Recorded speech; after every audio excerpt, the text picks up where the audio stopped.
Hey guys, Apollo here. Hope you are having a great day. Today, I want to talk about your identity. Who are you? A thought-provoking question, and one that I bet you don't spend enough time thinking about. You see, a lot of the time, life isn't about the answers, it's about the questions. The question of who you are might be one of the most important questions to ask yourself. For your answer to this question determines your life.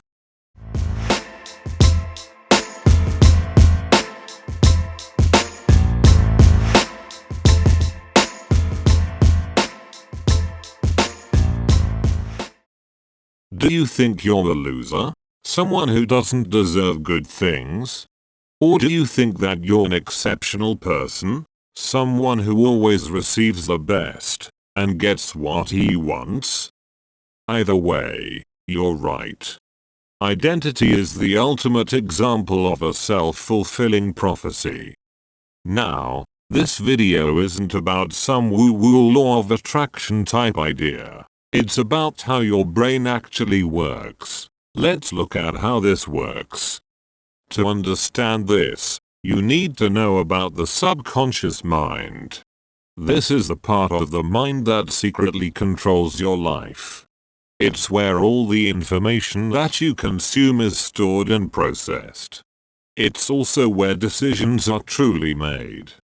You see, most people think they make decisions rationally, whereas in reality, decisions are made emotionally in the subconscious mind and then rationalized in the conscious mind.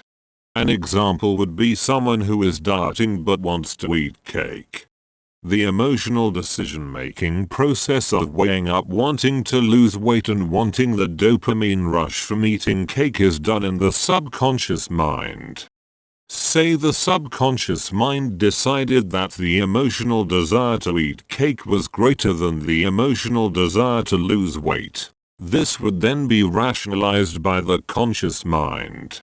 They would think something along the lines of "I've been so good on my diet this week. I deserve it," or "I haven't started properly. I can start tomorrow."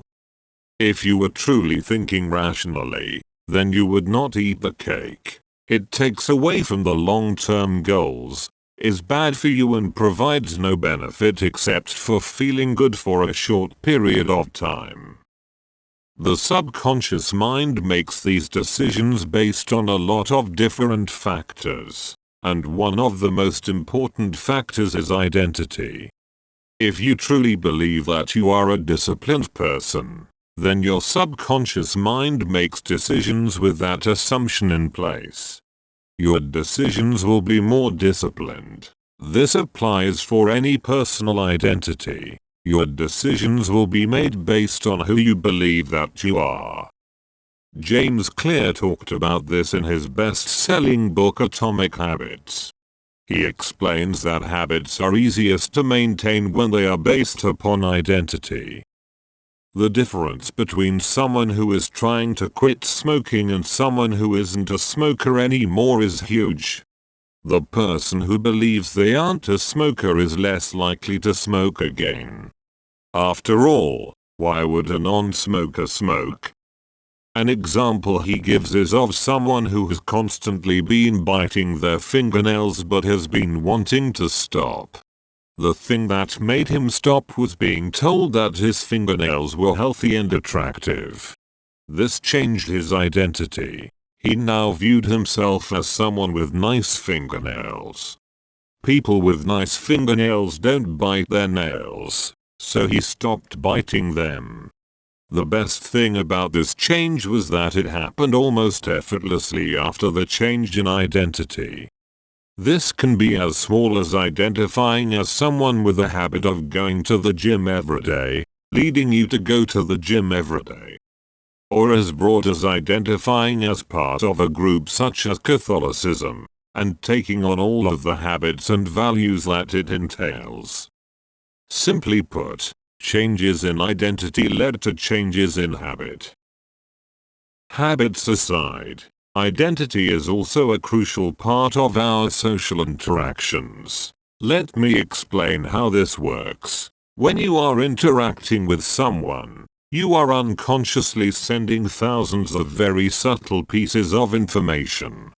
This includes your body language, your tone of voice, and how you react to the other people. Others subconsciously pick up on these pieces of information and use it to piece together what kind of person you are. You can call it their vibe if you like. The information that you send out comes from your identity. If you have a powerful identity, and you believe that you are a great person, then this will come across in your body language and tonality. You'll appear confident without trying, and people will pick up on it. After all, why would you be afraid and nervous around people if you truly believe that you are an exceptional person? A lot of social skills that get taught often just mimic a strong personal identity. Things like displaying confident body language, speaking in a certain tonality, or even saying certain lines are purely mimicking a strong identity. Simply put, if a weak identity is the disease, then poor social skills, bad habits, and weak decision making are the symptoms. The irony of identity is that it is usually built based on social feedback and our own action. This then leads to further social feedback and actions which reinforce this identity.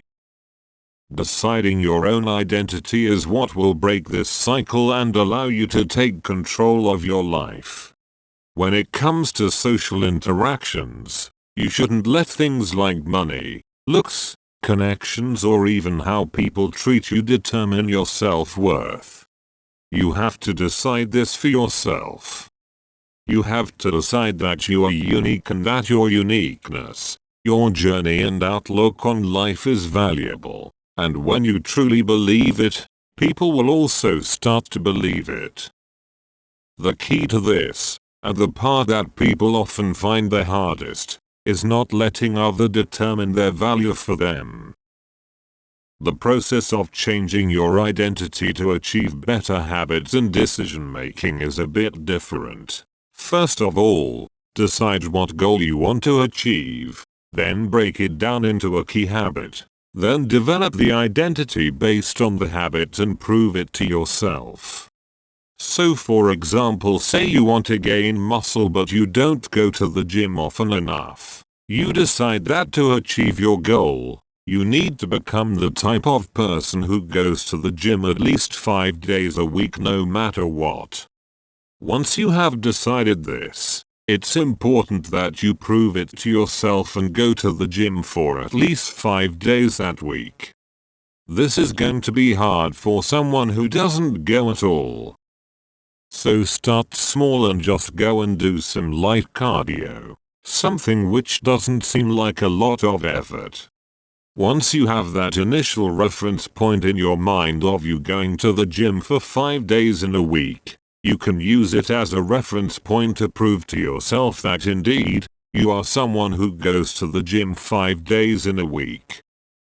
Once you have changed your identity and proved it to yourself, it becomes a lot easier to maintain that habit. You can then build up on it and do some harder workouts to truly reach your goal. So guys, that's it for this video on identity. Drop a comment to let me know what you thought, and as always like and subscribe if you enjoyed it. Peace.